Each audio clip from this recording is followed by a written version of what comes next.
पहलगाम का पाकिस्तान से बदला लेकर रहेंगे। सुन ले पूरी दुनिया।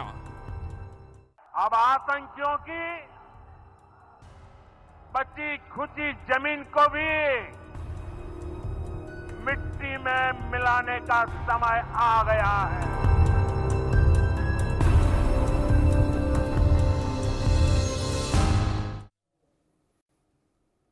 तो हम क्यों कह रहे हैं कि जिन्ना लैंड का दी एंड? जी हां, पहलगाम आतंकी हमले के बाद देश के 140 करोड़ लोग भड़क उठे हैं। जिन्ना लैंड को नेस्तनाबूद करने के लिए कह रहे हैं।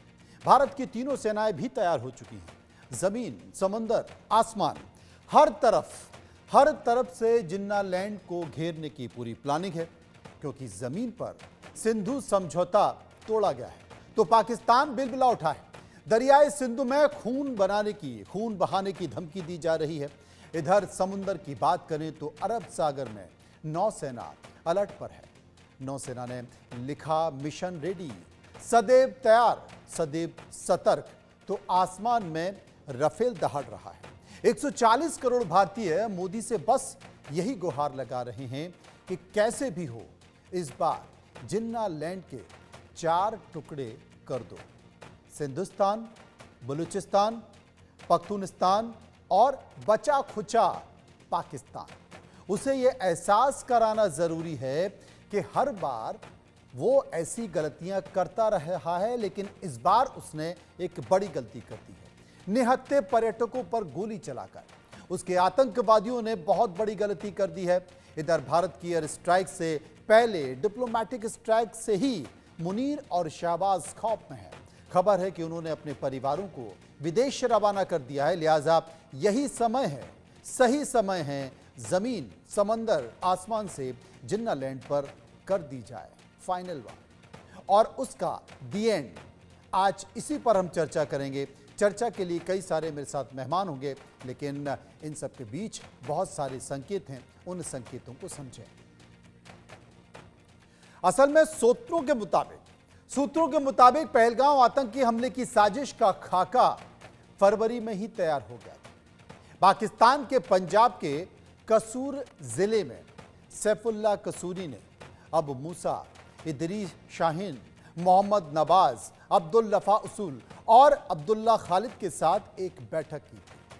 इसके बाद फिर 18 अप्रैल को पहलगाम में हमले के ठीक 4 दिन पहले ये सभी आतंकवादी कमांडर रावलकोट में इकट्ठा हुए। आतंकी संगठन लश्कर का कमांडर अब्दुल्ला खालिद अपने भाषण में धमकी दे रहा था कि बॉर्डर के उस पार मुजाहिदीन की ऐसी लाइन लगाई जाएगी जैसे 1995 से 2001 तक थी।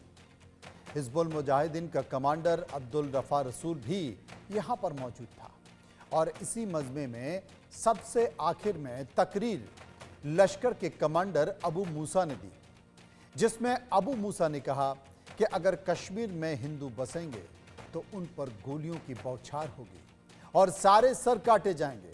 इतना ही नहीं, सैफुल्लाह कसूरी ने भी भड़काऊ भाषण दिया, यानी कि जिन्ना लैंड के इन 7 राक्षसों के वध करना जरूरी है और अब इनके वध की तैयारी हो चुकी है। पाकिस्तान फिर से सरेंडर करने वाला है, क्योंकि 2 तस्वीरें मैं आपको दिखाता हूं। 1971 की तस्वीर आप देखिए।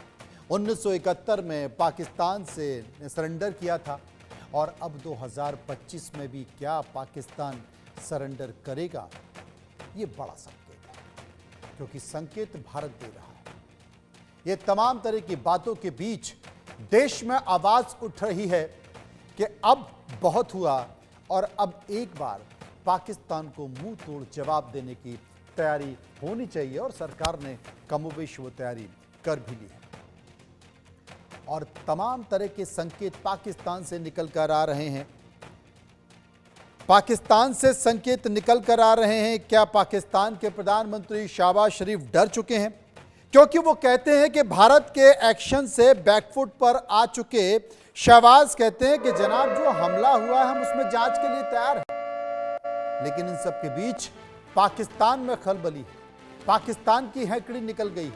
और पाकिस्तान की हैकड़ी इसलिए भी हम बोल रहे हैं कि निकल गई है, क्योंकि पहलगांव आतंकी हमले के बाद पाक के गृह मंत्री का बयान आया है। मोहसिन नकवी ने हमले की निष्पक्ष जांच की मांग की है।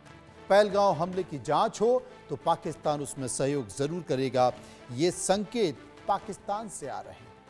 आपको याद होगा कि जब सिंधु जल समझौते को खारिज करने की बात भारत ने की, उस वक्त भी पाकिस्तान ने कहा था कि यह जल्दबाजी है, हम बैठकर बातचीत करने को तैयार हैं। लेकिन बातचीत का समय निकल चुका है, अब कुछ करने का समय है। अब तमाम तरह के संकेत आ रहे हैं और ये संकेत बताते हैं कि पाकिस्तान डर रहा है, पाकिस्तान घबरा रहा है, और घबरा रहा है तभी तो जांच की बात कर रहा है। अगर पाकिस्तान के गृह मंत्री इस बात का जिक्र कर रहे हैं, मोहसिन नकवी साहब अगर इस बात का जिक्र कर रहे हैं कि जो घटना हुई है, पहलगांव में अटैक किया है, हम उसकी जांच के लिए तैयार हैं, हम उसकी जांच में शामिल होने को तैयार हैं, तो ये संकेत क्या है? सुनिए। In light of the recent incident, Pakistan officially demands a transparent and impartial investigation to check the facts surrounding the Indian attack. Given the current situation and historical context, Pakistan has serious reservations regarding Indian credibility in conducting a fair inquiry. We call for a neutral and independent body to lead this inquiry. Pakistan is fully prepared to cooperate with any neutral investigators to ensure that the truth is uncovered and justice is served. Pakistan remains committed to peace, stability, and following of the international norms, but will not compromise on its sovereignty. तो मोहसिन नकवी जो कि पाकिस्तान के गृह मंत्री हैं, उन्होंने सुना कि क्या कहा, वो इसकी जांच करने के लिए तैयार हैं, निष्पक्ष जांच करने के लिए तैयार हैं। लेकिन मैं आपको बता दूं कि गृह मंत्री ही नहीं बल्कि पाकिस्तान के प्रधानमंत्री शहबाज शरीफ भी इस तरह का संकेत दे चुके हैं। वो क्या कहा, उन्होंने क्या कहा, वो कहते हैं कि एक जिम्मेदार देश के रूप में अपनी भूमिका को जारी रखते हुए पाकिस्तान किसी भी तटस्थ, पारदर्शी और विश्वसनीय जांच में भाग लेने के लिए तैयार है। ये संकेत पाकिस्तान से आ रहा है। जमीर अली देथो पाकिस्तानी पत्रकार मेरे साथ होंगे, उनसे हम बात करेंगे। इसके साथ साथ major general retired Shashi Asthana मेरे साथ होंगे, डिफेंस एक्सपर्ट आर.के. भार्गव जो कि पूर्व आईजी हैं बीएसएफ के, वो मेरे साथ होंगे। सबसे पहले मैं शशि अस्थाना साहब के पास चलूंगा। शशि साहब, पाकिस्तान की तरफ से ये बात आ रही है, प्रधानमंत्री इस बात का जिक्र कर रहे हैं, वहां के गृह मंत्री इस बात का जिक्र कर रहे हैं कि भैया हम जांच के लिए तैयार हैं, तुम काहे को हमें लपेटने में लगे हो? देखिए, ऐसा है कि पाकिस्तान ने जितने भी सबूत 26/11 के हमने उनके सामने रखे, वो मानने को तैयार नहीं थे। और उससे पहले अमेरिका के साथ वो ये मानने को तैयार नहीं थे कि ओसामा बिन लादेन हमारी ज़मीन पे है। उसके बाद कसाब पाकिस्तानी है, वो ये मानने को तैयार नहीं थे। राणा पाकिस्तानी है, वो ये भी मानने को तैयार नहीं।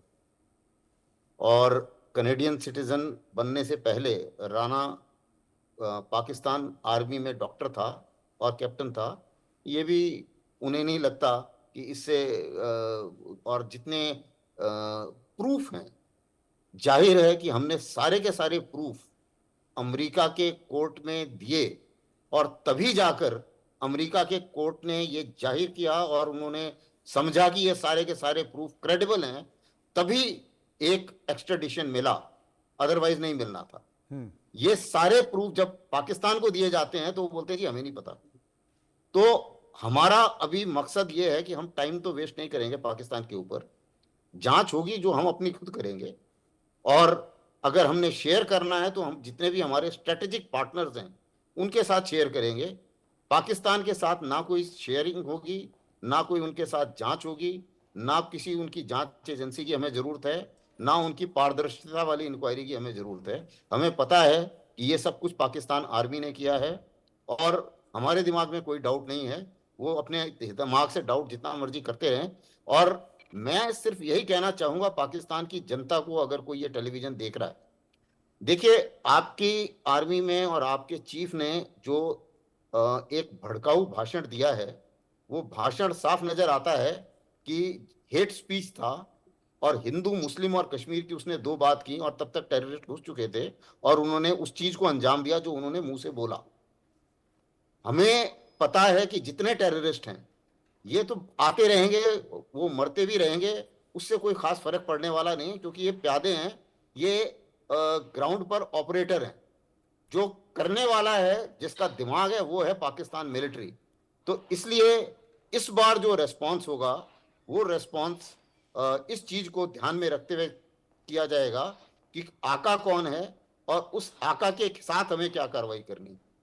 तो इस बारे में अभी कोई डाउट नहीं है। मुझे नहीं लगता कि हमें उनकी किसी इस रिक्वेस्ट से कि हमें शामिल कीजिए जी आप ट्रांसपेरेंट इंक्वायरी में, उससे मुझे नहीं लगता कि हमें तवज्जो देने की जरूरत है। उनके सारे लीडर छटपटा रहे हैं, वो उनकी प्रॉब्लम है, क्योंकि अभी थोड़ा ही एक्शन शुरू हुए हैं, अभी सिर्फ डिप्लोमेटिक एक्शन हुआ है और बहुत कुछ बाकी है, ये तो अभी स्टार्टिंग है। तो वो छटपटाएंगे, कोई ऐसी बात नहीं है। और जाहिर है कि वो स्टेटमेंट भी देंगे, झूठ भी उड़ाएंगे, प्रोपेगेंडा भी होगा, वो सब चीजों के लिए हम तैयार हैं।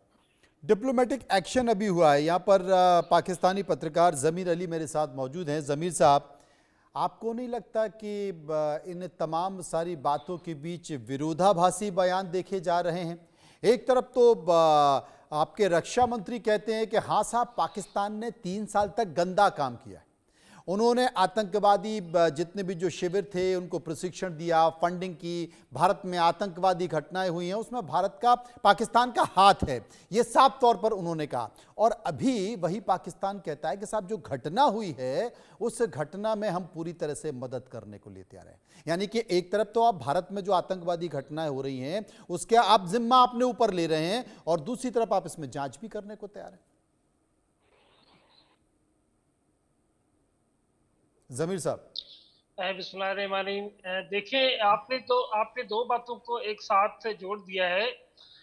पाकिस्तानी वज़ीर दिफा ने जो बयान दिया था वो दिया था अफगानिस्तान के कॉन्टेस्ट में कि अफगानिस्तान में जो जिहाद चलता रहा है उसमें हमने अमेरिका के कहने पर हिस्सा लिया, जिसकी हमें बड़ी भारी कीमत अदा करनी पड़ी। पाकिस्तान के लाखों लोग उसके नतीजे में शहीद हो गए, पाकिस्तान की मुआशी तबाही हो गई, पाकिस्तान का सारा जो स्ट्रक्चर है वो तबाह हो गया।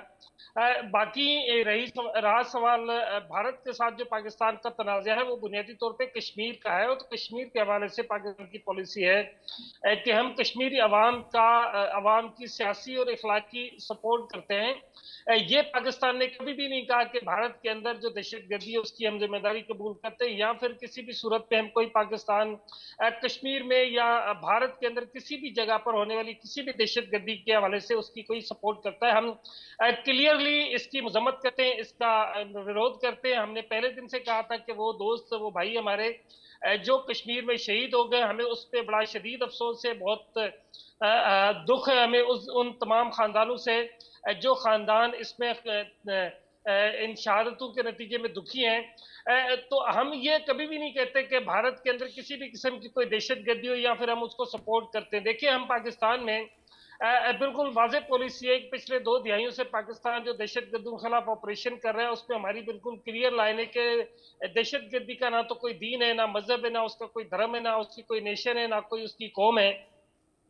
तो मेरा ख्याल है कि ज़मीर साहब, अगर कुछ नहीं है तो आपके सेना के प्रमुख असीम मुनीर साहब जो 2 नेशन थ्योरी की बात कर रहे थे, वो कश्मीर की बात कर रहे थे, वो क्या था?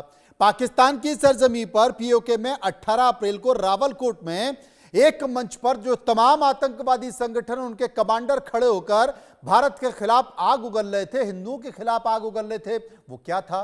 और उस वक्त पाकिस्तान की सरकार ने क्यों दखल नहीं दिया? पाकिस्तान की सेना ने वहां पर कार्रवाई क्यों नहीं की? देखिए, कश्मीर के अंदर जिन लोगों की आप बात कर रहे हैं मुझे उसके हवाले से डिटेल नहीं मालूम, लेकिन अगर वहां कोई ऐसी बात कर रहा था तो यकीनी तौर पे उसके खिलाफ कार्रवाई पूरी दुनिया को पता है। लेकिन देखिए ज़मीर साहब, वहां जो स्टेटमेंट हुआ, वहां वो जो मंच से भाषणबाजी हुई, उसमें यह साफ कहा गया कि कश्मीर में एक भी हिंदू को नहीं रहने दिया जाएगा और अगर एक भी हिंदू वहां पर बसने आया तो उसे वहां से मिटा दिया जाएगा, उसका सर कलम कर दिया जाएगा। वो तमाम वीडियो लगातार सोशल मीडिया पर सर्कुलेट हो रहे हैं। देखिए, इस तरह की वीडियो सर्कुलेट होती है, लेकिन मैं यहाँ पे इस्लामाबाद में बैठ के बतौर पाकिस्तानी ये कहता हूँ कि कश्मीर में जिस तरह हक मुसलमानों का है, उतना ही हिंदुओं का भी है। आप तो कश्मीर की बात करें, पाकिस्तान में लाखों हिंदू रहते हैं, हम उनको अपना भाई मानते हैं, हम उनके तमाम जो मजहबी त्यौहार है उसमें शिरकत भी करते हैं, बावजूद इसके कि हमारे कुछ एक्सट्रीमिस्ट हमें उसके नतीजे में थ्रेट भी करते हैं। उसके बावजूद भी हम ये कहते हैं कि हम पाकिस्तान और हिंदुस्तान के दरमियान एक सीमा बन गई थी। बेसिकली जो आर्मी चीफ का बयान था उसमें कहा था कि जो दो नेशन थ्योरी की कहती हिंदुस्तान और पाकिस्तान अलग हुए थे, इसमें तो कोई शक नहीं कि उस दौरान जो थ्योरी थी वो यही टू नेशन थ्योरी थी कि हिंदू उस तरफ है और पाकिस्तान इस तरफ है। लेकिन देखिए, इसके बाद की जो कमाल बात है, कर रहे हैं, एक तरफ तो आप ये कह रहे हैं कि पाकिस्तान में जितने भी हिंदू हैं बहुत अच्छे से रह रहे हैं, और दूसरी तरफ आपकी सेना के प्रमुख इस बात का जिक्र कर रहे हैं कि टू नेशन थ्योरी की बात कर रहे हैं। देखिए, टू नेशन थ्योरी उस टाइम पे ये थी ना, ये तो तारीख का ऐसा है, इसको कौन झुटला सकता है कि हिंदुस्तान और पाकिस्तान की जब तकसीम हुई थी तो उस वक्त टू नेशन थ्योरी थी। लेकिन आप मुझे ये बताएं कि भारत में कितने मुसलमान रहते हैं? मेरा ख्याल है कि पाकिस्तान की कुल आबादी से ज्यादा मुसलमान रहते हैं भारत में। भारत के कई सूबे, कई देश ऐसे हैं जो कि जहाँ पे सारी मुस्लिम आबादी है। आपके कैबिनेट में, आपकी सेना में, आपकी फिल्मों में कितने मुसलमान है? तो ये बुनियादी तौर पे अगर आप इसको इस तरफ ले जाएंगे तो ये तो बिल्कुल नेगेटिव पॉइंट है कि हम उन दहशतगर्दों का जो पॉइंट है, जिस वजह से उन्होंने वहां पर लोगों का सिर्फ इस वजह से शनाख्ती कार्ड चेक करके उनको शहीद किया क्योंकि वो हिंदू थे, ताकि हिंदू मुस्लिम फसाद भड़क सके। देखें, अरे साहब, ये तस्वीरों में दिखाई दे रहा है, ये वीडियो में दिखाई दे रहा है, और ये कश्मीर के लोकल लोगों ने नहीं किया, ये पाकिस्तान की सरजमी से आए हुए आतंकवादियों ने किया। ये कश्मीर के लोगों ने नहीं किया, कश्मीर के लोगों ने तो बचाया, और इसे बचाने और अलग होने के खेल में कश्मीर के युवाओं में मारे गए। लेकिन ये पाकिस्तान नहीं चाहता है कि कश्मीर में विकास हो, पाकिस्तान नहीं चाहता कश्मीर में अमन चैन हो, पाकिस्तान नहीं चाहता कि वहां कश्मीर के पर कैपिटा इनकम में बढ़ोतरी हो। भार्गव साहब मेरे साथ मौजूद हैं, मैं उनके पास चलूंगा। भार्गव साहब, क्या मानते हैं इन तमाम परिस्थितियों को देखकर जिसका जिक्र जमीर अली कर रहे हैं? देखिए, वो सबसे पहली बात तो मैं ये कहूंगा कि उन्होंने कहा कि था हिंदुस्तान में पाकिस्तान से ज्यादा मुसलमान है, बिल्कुल ठीक कहा है। बहुत से सूबे, बहुत से डिस्ट्रिक्ट, वहां पर मुस्लिम आबादी भी बहुत है, ये भी ठीक कहा। लेकिन उससे उनका निष्कर्ष क्या है? भाई, ये तो क्रेडिट गोज टू इंडिया कि यहां पर आकर के मुसलमान रह रहे हैं, यहां पर आकर के पाकिस्तान के मुकाबले उनकी स्थिति अच्छी है। जबकि पाकिस्तान में आजादी के समय में 1947 में हिंदुओं की पॉपुलेशन कितने परसेंट थी, और वहां से वो घटते घटते घटते घटते कहां पहुंच गई? कुछ सिंध का ऐसा एरिया है जहां कुछ लाख हिंदू रह गए हैं, बाकी को इन्होंने खत्म कर दिया, जबरदस्ती कन्वर्ट कर दिया या वहां से भगा दिया। तो इसमें उनका भाईचारा कहां आ गया? अरे भाईचारा तो हमने निभाया है। भाईचारा तो जिसको आपके मुनीर साहब कहते हैं कि साहब हिंदू मुस्लिम, या सन 47 में कहते थे टू नेशन जो है हिंदू मुस्लिम पे था, तो वो भाईचारा हमने निभाया, पाकिस्तान ने कहीं नहीं निभाया। उन्होंने इस बात की यकीन किया कि वहां से हिंदू खत्म हो जाए या भाग जाए, और जो रहें तो उनको जो है कलमा पढ़वा दिया जाए। तो ये उसमें पाकिस्तान का कहीं कोई क्रेडिट नहीं है। आज भी जो कह रहे हैं कि साहब हम इंक्वायरी के लिए तैयार हैं कि यहाँ पर जो आदमी मारे गए, अरे भाई ये तो आई वॉश है, आई वॉश।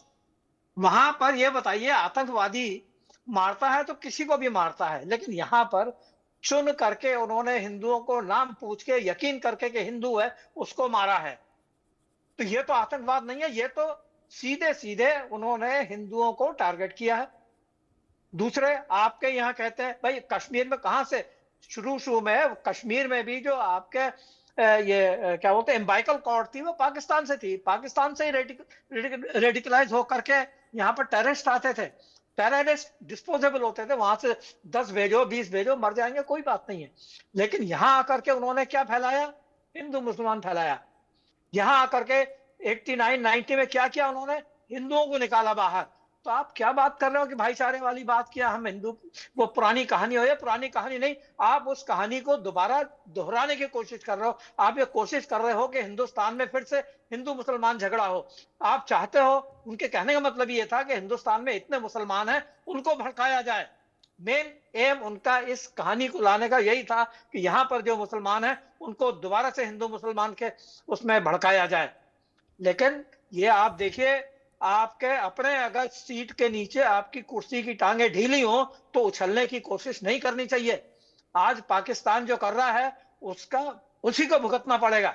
वहां मैं सुनता था कि वो कहते थे साहब हिंदुस्तान से हमारे आतंकवादी आ रहे, तो भाई आपने क्यों नहीं फेंस लगा ली ताकि आतंकवादी ना आए? आतंकवादियों से बचने के लिए तो फेंस हमने लगाई है अपनी तरफ, ताकि आपके यहाँ से आतंकवादी नहीं आए। आपके यहाँ अगर जा रहे होते तो आप फेंस नहीं लगाते। आपके यहाँ बलूचिस्तान में आतंकवादी है, वो कर रहे हैं तो क्या हिंदुस्तान से कर रहे हैं? पाकिस्तान जो जो तहरीक तालिबान पाकिस्तान जो कर रहा है वो क्या इंडिया का ऑर्गेनाइजेशन है? सिंध में जो आपके हो रहा है उसमें इंडिया है क्या शामिल?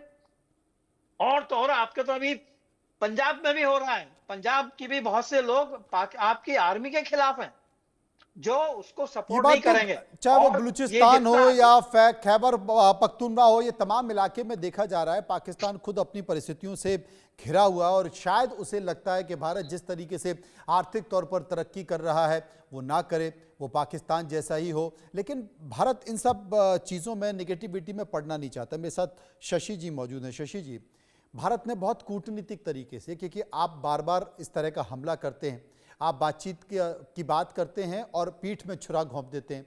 आपका चेहरा कौन सा है आज तक भारत संभल ही नहीं पाया है। आप लगातार आतंकवादी घटनाओं को हिंदुस्तान में अंजाम देते रहे, चाहे वो संसद पर हमला हो, चाहे वो मुंबई में हमला हो या फिर पहलगांव का हमला हो। तमाम बातों के साथ साथ भारत ने बहुत बेहतर तरीके से कूटनीति संकेत के जरिए, डिप्लोमेसी के जरिए कुछ डिसीजन ले लिए, 4-5 बड़े फैसले ले लिए। अब 4-5 बड़े फैसले लिए, उन फैसलों से पाकिस्तान की सत्ता में, पाकिस्तान की अपोजिशन में जो बैठे लोग हैं, यहाँ पर बिलावल साहब दिखाई दे रहे हैं, या पाकिस्तान के शहबाज शरीफ हैं, गृह मंत्री मोहसिन हैं, पूर्व विदेश मंत्री हिना रब्बानी हैं, वो इस बात का जिक्र करने लगे हैं कि साहब सिंधु नदी का अगर पानी एक बूंद भी रुका तो खून की नदियां बह जाएंगी। अब बताइए आप क्या करें इस फैसले को लेकर? देखिए, मैं 2-3 चीज बताना चाहूंगा इससे पहले कि मैं डिप्लोमेटिक जो स्टेप्स हैं उनके ऊपर बात करूं। भारत की तकरीबन पाकिस्तान के अंदर हिंदू तकरीबन 10% हुआ करते थे जब 1947-48 के आसपास, अभी वो 2% रह गए हैं। उसी के साथ साथ भारत में जो मुस्लिम्स की परसेंटेज थी वो कहीं ज्यादा बढ़ गई है जो पहले थी आजादी के टाइम में। और इस हरकत के बाद जो आसिफ मुनीर ने बोला, उन्होंने एक बात बोली जिसके ऊपर शायद पाकिस्तानियों ने इतना ध्यान नहीं दिया कि हिंदू और पाकिस्तानी एक साथ, हिंदू और मुस्लिम एक साथ नहीं रह सकते। अब उनके अपने देश में भी हिंदू हैं और अपने देश में भी माइनॉरिटीज हैं।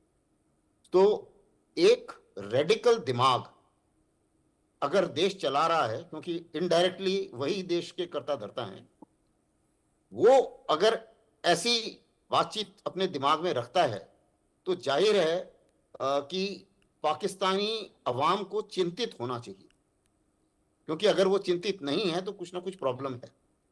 अब आती है बात डिप्लोमेटिक स्टेप्स की। इसमें कोई शक नहीं है कि ये जो इंडस वाटर ट्रीटी है इससे फर्क पड़ेगा, पानी बंद होगा। जाहिर है कि अभी इतनी जल्दी तो इतना इंफ्रास्ट्रक्चर नहीं बन सकता, तो अभी तो पानी बहेगा और वक्त लगेगा उसमें।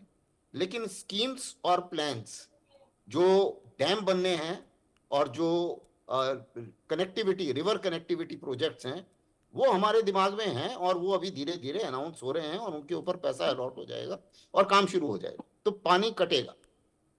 और इस पे पाकिस्तान को चिंता है। 45% उनका जो लोग हैं उनको नौकरी और काम रोजगार एग्रीकल्चर से मिलता है।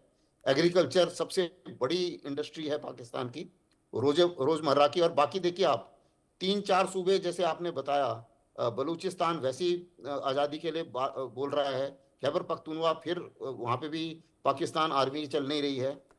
POK ये देख के परेशान है कि एलसी के दूसरी तरफ कितनी ज़्यादा डेवलपमेंट हो रही है और हम क्यों भुगत रहे हैं पाकिस्तान आर्मी की जो ये कार्रवाई है उनको। अब मेरे विचार से, और एक पंजाब रह गया है, उसका हम लोग अभी ये जो स्टेप लिया है ये डायरेक्टली पंजाब को हिट करेगा, क्योंकि मैक्सिमम पानी पंजाब इस्तेमाल करता है।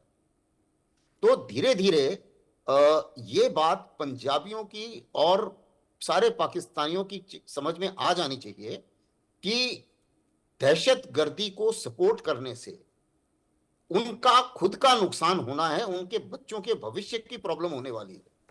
और इसलिए क्यों आप उस आर्मी को सपोर्ट कर रहे हैं हर जगह। मेरे विचार से जितने भी अभी हमारे गेस्ट आए हुए हैं वो जाहिर है कि वो बहुत जानकार हैं और वो ये इन सब बातों को समझते हैं। तो दिक्कत आप भविष्य के साथ क्यों खेल रहे हैं अपने। तो ये बहुत जरूरी है इस चीज को ध्यान देने वाली बात। और दूसरी चीज क्या है कि ये जो अभी जो बातचीत चल रही है दहशतगर्दी की, इसमें कोई शक नहीं है कि जो पाकिस्तान आर्मी है वो दहशतगर्दी में इन्वॉल्व है। और उससे क्योंकि उन्होंने इस किस्म से, जिस किस्म से उन्होंने बलूचिस्तान को डील किया, इसलिए आज बलूचिस्तान वापस उनको जवाब दे रहा है, और जो कार्डर्स वहां पे खड़े हुए हैं वो जवाब दे रहे हैं। जिस हिसाब से आपने खैबर पख्तूनवा को डील किया, क्योंकि वो लोग डील करते रहे हैं बंदूकों से, गन से, आर्टिलरी शेल से, क्योंकि उन्हें वही आता है। उन्हें लगता है कि बस ये हमारे पास है, और सत्ता 50% टाइम तो हम डायरेक्ट रूल करते हैं, बाकी 50% टाइम इनडायरेक्टली रूल कर रहे हैं। तो जिसको मर्जी मार दो, कोई हमें पूछने वाला नहीं है। और एक तरीके से पाकिस्तान आर्मी पाकिस्तान के अंदर आउट ऑफ कंट्रोल हो गई है, और ये अगर आउट ऑफ कंट्रोल रहेगी तो सबसे ज्यादा नुकसान पाकिस्तान को ही होगा। अभी आप देखिए पाकिस्तान में पहले 5वें 6ठे नंबर पे थे ये, जो जितनी मौतें हो रही थी टेररिज्म से, आज ये ग्लोबल टेरर इंडेक्स में नंबर 2 पे आ गए हैं। ये लेकिन उसके बावजूद भी पाकिस्तान मानता नहीं है ना शशि साहब। पाकिस्तान मानने को तैयार नहीं होता इन तमाम बातों के साथ साथ। जमीर अली मेरे साथ मौजूद हैं। मैं इसी को थोड़ा सा क्लैरिफाई कर देता हूं प्लीज, कि पाकिस्तानी अवाम अगर सुन रहा है तो उनको ये पता होना चाहिए कि देखिए क्यों पाकिस्तान आर्मी ये करती है। कारण ये है कि उन्हें ये कहना है, उन्हें आपकी देश को बताना है कि देखिए भारत एक खतरा है, इस भारत से मैं ही आपको बचा सकता हूं, इसलिए सारे लिवर ऑफ पावर वो मेरे पास होने चाहिए। ये पॉलिटिशियंस वगैरह सब बेकार हैं, ये नहीं बचा सकते आपको, मैं ही बचाऊंगा, इसलिए सब कुछ मेरे को करने दो, मेरे हाथ में पावर रहने दो। दूसरी बात, बार बार उनके पॉलिटिशियंस और ये आसिफ मुनीर भी बोलते हैं जी हम कश्मीरियों के साथ खड़े हैं। आपको मैं बताऊं, आप कुछ कहीं भी देख लीजिए जी, इस वारदात के बाद एवरी सिंगल कश्मीरी, हर एक सिंगल कश्मीरी ने इतनी नफरत है आसिफ मुनीर के लिए, वो ये उसकी शक्ल देखना नहीं चाहते, और जब तक वो जिंदा रहेगा उसकी शक्ल वो देखना नहीं चाहते। वो बोलते हैं हमारे पेट पे लात मार दिया आपने, मैं 6 महीने खिलाऊंगा क्या अपने बच्चों को, क्या पढ़ाऊंगा, क्योंकि मेरी टूरिज्म का सत्यानाश कर दिया आपने। ऐसी इतनी ज्यादा वहां पर नफरत हो गई है कश्मीर के अंदर। और जितने लोग आपकी पहले मदद किया करते थे, कुछ पॉलिटिकल पार्टीज थी जो बोलती थी नहीं जी पाकिस्तान से बात करो, आज वो तख्ती लेके खड़ी है कि पाकिस्तान को सबक सिखाना चाहिए। तो ये बहुत बड़ा चेंज हुआ है, क्योंकि जब तक आप टेररिस्ट मार रहे थे, जब तक आप छुटपुट हरकत कर रहे थे, एक आईडी उड़ा रहे थे, किसी को कुछ नहीं हुआ। जब आपने उनके पेट पे लात मार दी, जिनको आप बोलते हो कि जी हम उनके साथ खड़े हैं, तो जाहिर है कि उनको वो भी जग गए हैं कि ये नहीं चलेगा, ये हो गया, बहुत हो गया। और इसके बाद में टेररिस्ट को भी 10 बार सोचना पड़ेगा कि मैं वहां जाऊंगा तो शायद वही मेरे को ना पकड़ा दे। तो ये एक ये बड़ा असर तो कश्मीर घाटी से लगातार देखा जा रहा है कि पहली बार है कि पाकिस्तान के खिलाफ इतना जोरदार विरोध है और कश्मीरियत जागी है, हिंदुस्तानियत जागी है, और पाकिस्तान और उसकी सत्ता में बैठे लोग और सेना में बैठे लोगों के खिलाफ नफरत देखी जा रही है। ज़मीर मेरे साथ मौजूद है। ज़मीर, मैं आपसे ये पूछना चाहता हूँ, हम लोग जिन्नालैंड में जो आतंकवादी संगठन है, उनके कैंप हैं, उनके दी एंड की बात कर रहे हैं। बहुत सारे आतंकवादी जो कमांडर हैं, जो आतंकवादी संगठन से जुड़े हुए हैं, उनकी तस्वीर हम अपने दर्शकों को दिखा रहे हैं, जिसमें सैफुल्ला है, अबू मूसा है, इदरीश शाहीन है, मोहम्मद नवाज है, अब्दुल लफा रसूल है, अब्दुल राशिद है और जाहिद रशीद है। ये तमाम लोग हैं। आप भी बहुत अच्छी तरह से जानते हैं आप भी बेहतर तरीके से जानते हैं कि पाकिस्तान में पाकिस्तान की सीमा के इर्द गिर्द जो आतंकवादी कैंप है वो चलते हैं, आतंकवादी संगठन चलाते हैं, सेना आईएसआई उनको सपोर्ट करती है। आप सोचिए लादेन कहां पाया गया? पाकिस्तान में पाया गया। दुनिया का सबसे बड़ा आतंकी जिसने अमेरिका पर हमला किया वो पाकिस्तान में पाया गया। आप देखिए सरेआम जिस तरीके से हाफिज सईद जो कि मोस्ट वांटेड है भारत का मुंबई बम धमाकों का, बात कर रही है ना पाकिस्तान की सरकार के आइए हम बैठकर जांच करने को तैयार हैं, सहयोग करने को तैयार हैं। और जो मोस्ट वांटेड भारत के आतंकवादी हैं वो आपकी सरजमी पर खुलेआम घूमते हैं, तकरीर करते फिरते हैं भारत के खिलाफ, और सरकार को कोई फर्क नहीं पड़ता क्योंकि इनको पालती और पोसती सेना है। तो क्या उम्मीद की जाए इनसे? देखिए, दो बातें यहाँ पे बहुत अच्छी हुई है मैं समझता हूँ। एक तो हमारे सीनियर दोस्त ने जो अभी बात की कि वहाँ पे जो कारोबार तबाह हो गया वो सारा उन कश्मीरियों का हुआ है जिनको हम समझते थे कि वो हमारे अपने हैं, और वो सारे के सारे ज्यादातर जो वहाँ पर आबादी है वो मुस्लिम कश्मीरियों पे मबनी आबादी है। तो देखें, हम यही कह रहे हैं कि वहां पर एक टारगेट ये हुआ है कि वहां पे जो मुस्लिम आबादी है उनका जो सारे का सारा बिजनेस है टूरिज्म का, वो सारा तबाह हो गया। उसके बाद फिर पाकिस्तान और हिंदुस्तान के दरमियान इतनी टेंशन क्रिएट हो गई है। तो देखिए, एक बात तो आपने ज़ाहिर है कि कहीं से भी आप जाएं, कोई भी वे इख्तियार करें, लेकिन आपको कहीं ना कहीं बातचीत करनी पड़ती है। तो मेरा ये ख्याल है कि जो पाकिस्तान की जानिब से आपको ऑफर की गई है जॉइंट इन्वेस्टिगेशन की, आपको उसे कबूल करना चाहिए। दूसरी बात यह कि अगर आप उस तरफ जो अभी आपने तस्वीरें दिखाई हैं उन लोगों की जो कि टेररिस्ट है, मुख्तलिफ टेरर एक्टिविटीज में इन्वॉल्व है, और वो आपने दिखाया कि वो कश्मीर का जो पाकिस्तान की तरफ हिस्सा है उसमें कहीं पाए जाते हैं। तो मेरा ख्याल है कि आपको उसकी डिटेल भी गवर्नमेंट ऑफ पाकिस्तान को थ्रू एम्बेसी देनी चाहिए, क्योंकि देखिए हम आपको बताएं कि पाकिस्तान में लश्कर तैयबा या जैश ए मोहम्मद या जो दीगर संगठन है उन तमाम के ऊपर पाबंदी है। हाफिज सईद जेल में,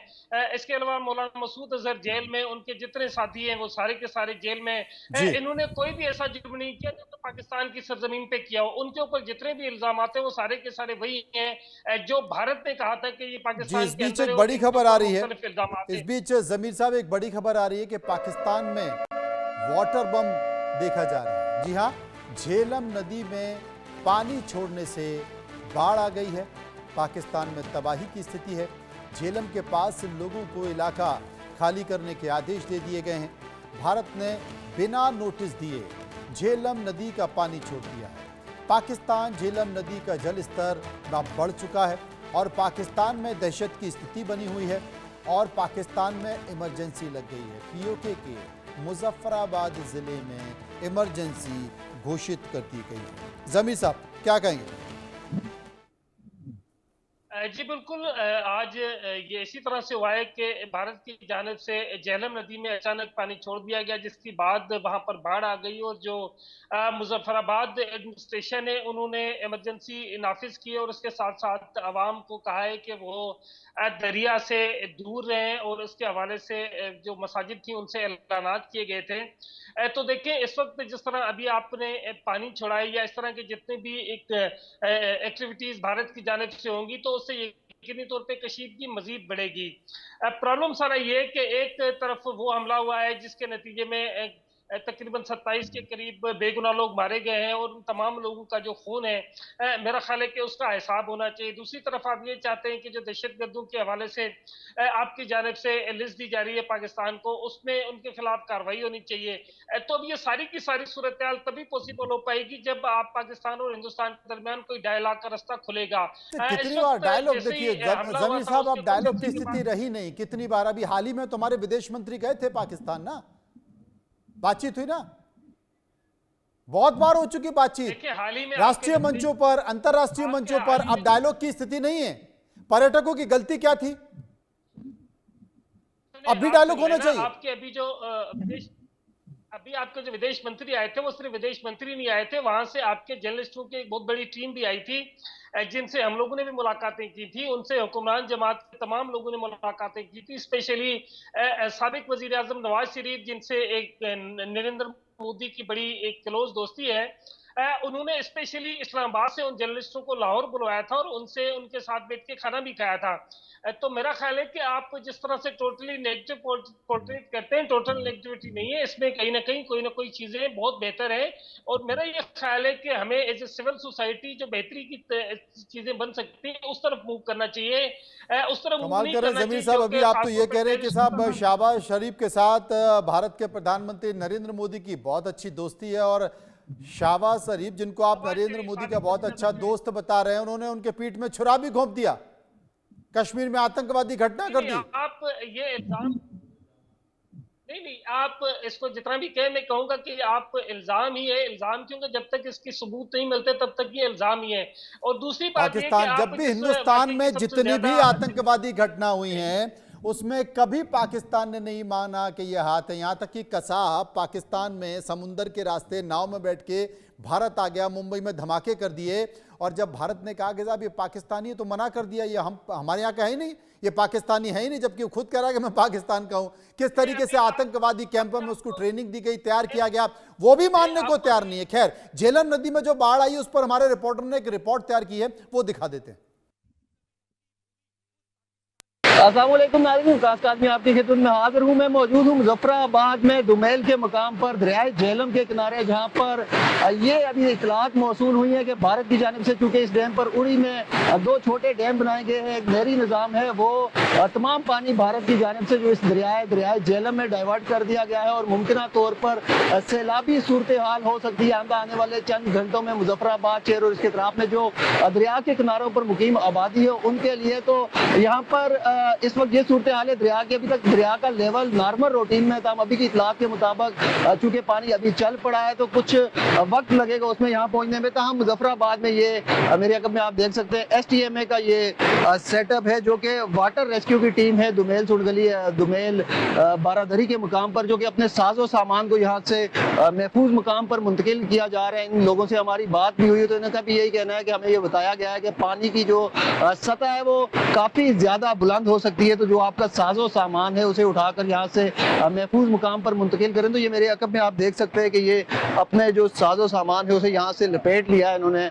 कुछ चीजें ले भी गए हैं, जो इनकी मशीनरी वगैरह थी, कुछ बोट थी, वो यहाँ से लेके भी जा रहे हैं अभी। और ये इनका टेंट है या दीगर सामान है उसे क्लोज किया जा रहा है और यहाँ से ये अपनी जो तैयारी वो कर रहे हैं। तो हम अभी तक दरिया में इनके मुताबिक जो नॉर्मल रूटीन का जो पानी है वो मौजूद है, ये देख सकते हैं आप नाज़रीन।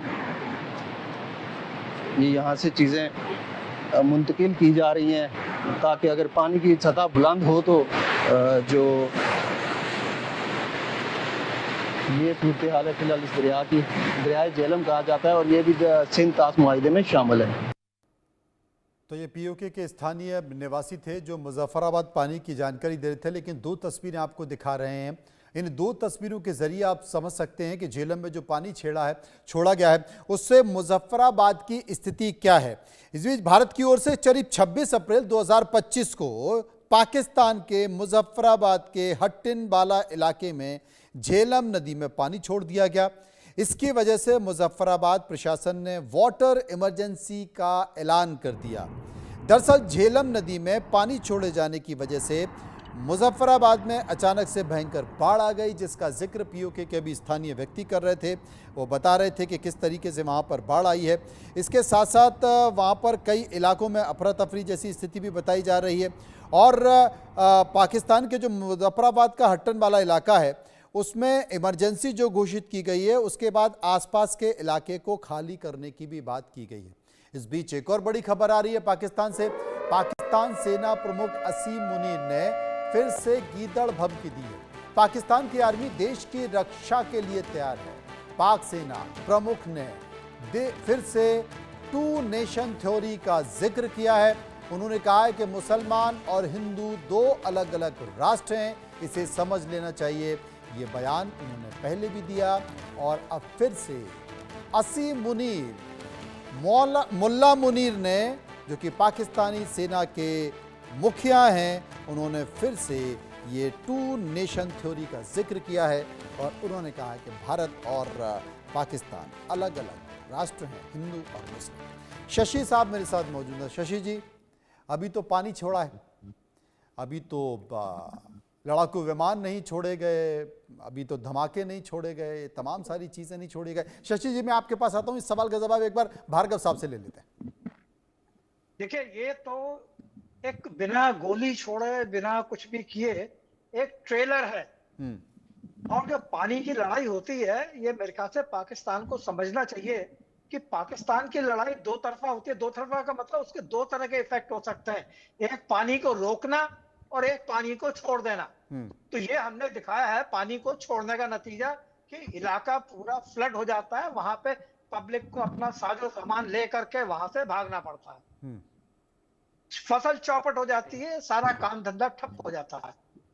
और इसका उल्टा तब होता है जब पानी को पूरा रोक दिया जाए, यानी उस इलाके में वो हालात पैदा कर दिए जाए जहां पीने के लिए पानी नहीं मिले, सिंचाई करना, खेती करना बड़े दूर की बात है।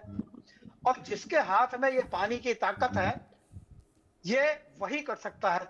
आज मैं मानता हूं कि शायद हमारे पास उतनी स्टोरेज कैपेसिटी नहीं है, लेकिन फिर भी इतना हमारे पास अभी भी हाथ में है कि हम जब चाहें पाकिस्तान के उस इलाके के पानी रोक करके किसी और जगह डाइवर्ट करके और वहां पर हम सूखा ले आए। जैसे झेलम की नदी है, उसका पानी हम छोड़ करके आपके इलाके में बाढ़ ले आए। तो वहां पे जो आपके ये आर्मी के हुक्मरान बैठे हुए हैं, उन्हें समझना चाहिए। वो कहते हैं कि हम हिंदुस्तान से कम नहीं है, हिंदुस्तान को हम आंखें दिखाएंगे, हम हिंदुस्तान को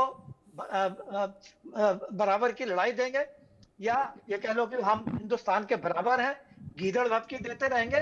तो ये उनकी एक खाम ख्याली है, उनको इससे दूर आना चाहिए, उनको रियलिटी को पहचानना चाहिए कि हिंदुस्तान कहाँ है, पाकिस्तान कहाँ है।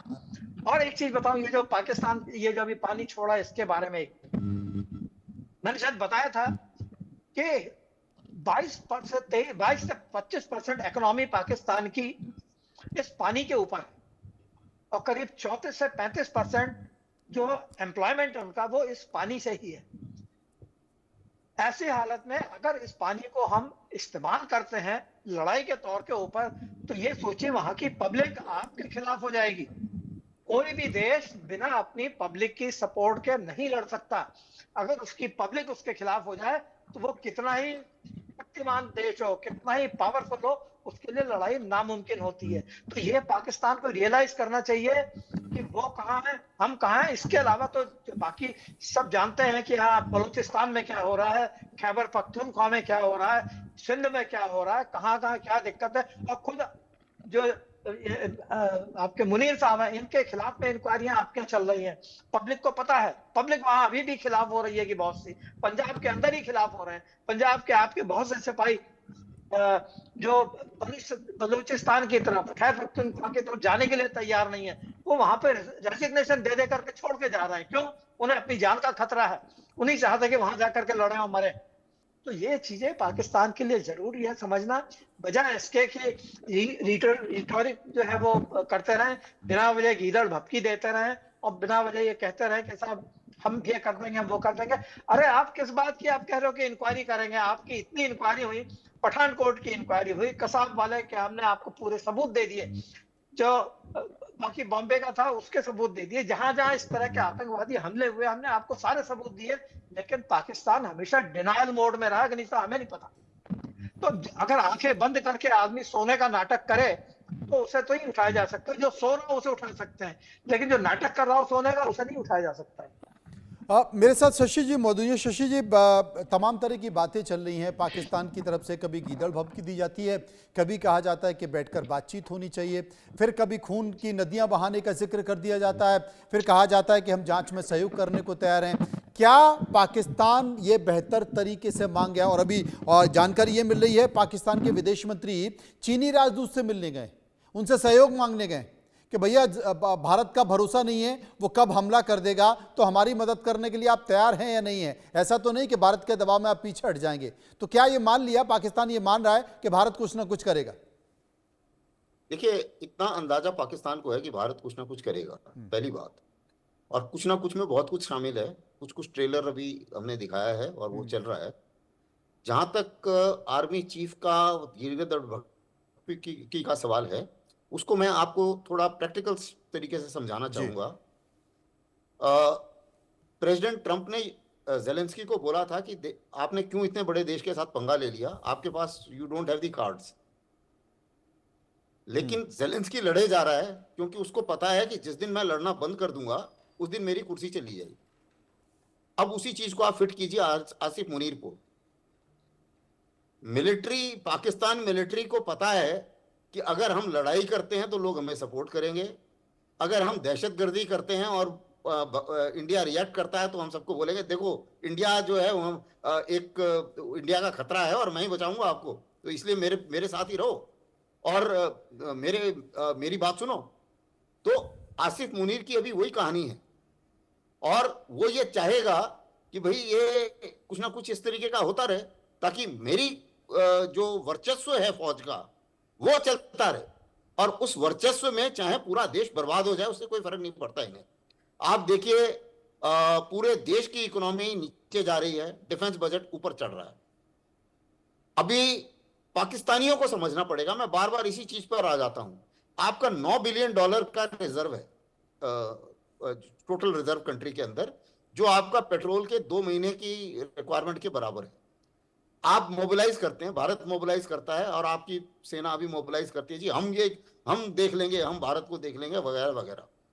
आप अपनी जो पेट्रोल की खपत है वो 5 गुना बढ़ा देते हो और 6 गुना बढ़ा देते हो जैसे ही आप ये करते हो। आपके $9 बिलियन जिस रेट से खत्म होंगे वो 2 महीने के बजाय 15 दिन में खत्म हो जाएंगे, और उसके बाद में आपकी सड़कों पर आपकी गाड़ियां चलने के लिए पेट्रोल नहीं होगा क्योंकि सब कुछ तो आपके आसिफ मुनीर ने खत्म कर दिया। तो सवाल यह है कि पहले आदमी को आज पुराने जमाने की, अभी बहुत कुछ चेंज हो गया है। भारत वो भारत नहीं है जो आज से पहले था जब आप पहले हमला करके निकल गए। पाकिस्तान वो पाकिस्तान नहीं है, बहुत कमजोर पाकिस्तान है जिसके पास अभी पैसे नहीं है।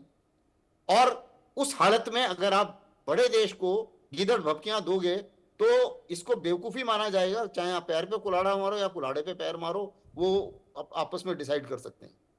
अब इस पूरे कार्रवाई में पाकिस्तान पब्लिक को डिसाइड करना है कि ये लोग जो कार्रवाई कर रहे हैं ये सही है या गलत है।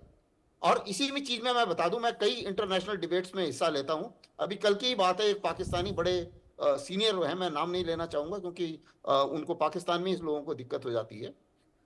उन्होंने जैसे ही ये पूरी बातचीत चली तो उन्होंने सबसे पहले बताया कि भाई हम अपने पार्टनर्स के साथ बात करेंगे, क्योंकि अगर जैसे भारत का हमला एमिनेंट हो जाता है या लगता है कि अभी भारत हमला करेगा, तो उनको पता है कि भाई मैंने टेरर अटैक कर दिया, अब मैंने 2 बात करनी है।